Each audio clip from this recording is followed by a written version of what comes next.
แท็กเตอร์แล้วก็รถบดครับผมจอดเทียบกันเลยอยู่ใกล้ๆครับ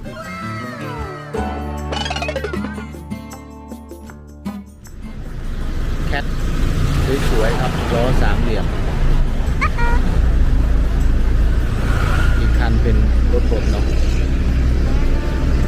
แจ่มๆเลยครับ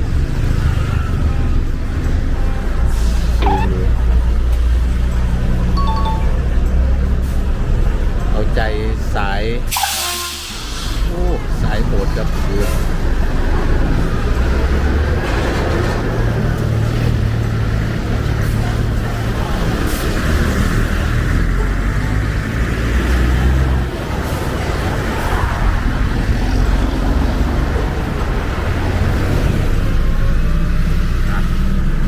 แถวนั่งรองครับ